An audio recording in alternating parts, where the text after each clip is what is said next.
যেখানে থাকো বন্ধুরা, আশা করি সবাই ভালো আছো। দুপুরে খাওয়া দাওয়া কাজকর্ম সব সেরে কিছুক্ষণ বসে আছি। আর তখন মনে হচ্ছে আগে কিছু কথা, ছোটরা বাড়িতে যখন থাকে তখন বাড়িটা কেমন হয়ে থাকে।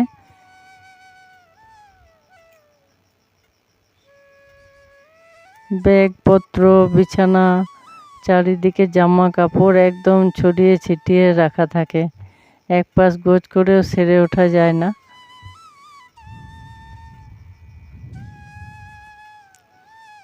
চারিদিকে তাকিয়ে এটাই মনে হচ্ছে যে আগে সব এইভাবে ঝুলতো, সব সময় গুছিয়ে এক পাশ করে রাখলে আবার পরক্ষণেই ওইভাবে থাকতো।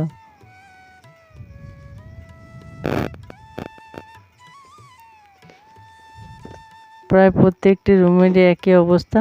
আর খাটের সামনে বারবার ওঠানামা করে বলে চাদরের সামনেটা বেশি নোংরা হয়, তাই জন্যে সব সময় এটা দিয়ে রাখতাম। দেখো এই ঘরগুলোও এরকম অবস্থা, কিন্তু সেদিন গিয়ে যা দেখলাম এখন কত সুন্দর গুছিয়ে কাজ, বই ব্যাগপত্র নিজের জামা সব অনেকটা রাখতে শিখেছে। এর আগে ব্লগে দেখিয়েছি, সেদিন দুর্গাপুর গিয়েছিলাম যেখানে থাকে। দুর্গাপুর যাওয়া আসা ট্রেনের পুরো ভিডিওটা দিয়েছি এর আগের দিন।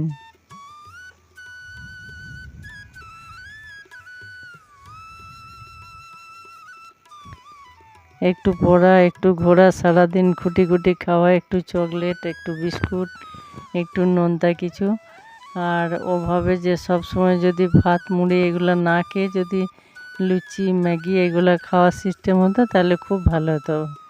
ভাত মুড়ি খেতে একদম ভাল লাগে না ওর। আর ছোটোবেলা থেকে এই ঝাঁপিটাতে ওর সমস্ত জামা কাপড় গুছিয়ে রাখা হতো এখানে। চারিদিকে তাকিয়ে এরকম মনে হচ্ছে এখনও যেদিন আসে বাড়ি, যদিন থাকে একদম বাড়ি জমজমাট হয়ে থাকে।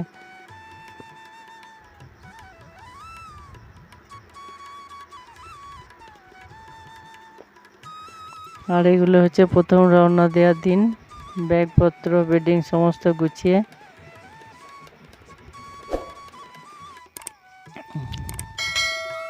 প্রচণ্ড খারাপ লাগছিল, বেশ কয়েকদিন বাড়িটা একদম ফাঁকা লাগছিল। তারপর কয়েকদিন পরে দেখালো এগুলো হচ্ছে ওদের কলেজের নবীনবরণের দিনের গোলাপ ব্যাগ। আর কলেজের ড্রেস হচ্ছে সাদা শার্ট আর নীল প্যান্ট আর টাই। খুব সুন্দর লাগছিল, এগুলো ঘুরে ফিরে দেখছিলাম একটু। এগুলো মনে করতে করতে মেয়েটি এসে ডাকলো আর আগিয়ে এলাম। এই মেয়েটি অনেক দিন আগে থাকতো আমাদের বাড়িতে, সমস্ত কাজ টাজ করতো, বেশ ভালো মেয়ে। এবার ওর মেয়ের শরীর খারাপ, তাই জন্য ওষুধগুলো দেখিয়ে নিতে এসছে। ডাক্তার দেখাতে গিয়েছিলাম যে কখন খাওয়াবো। ও এখনও কাজ করে যা দরকার হয় ও টিপস হয়ে দিয়ে কিছু পড়তে পারে না। এখন এমনও হয়, বারবার জিজ্ঞেস করছে আর ওষুধের প্যাকেটগুলো দেখে মনে রাখার চেষ্টা করছে কখন খাওয়াবে। আমাদেরও দেখে ভয় করছে যদি ওলট পালট হয়।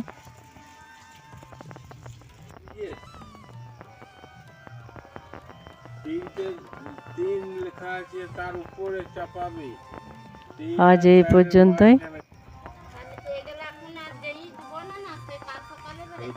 আসি, আবারও দেখা হবে।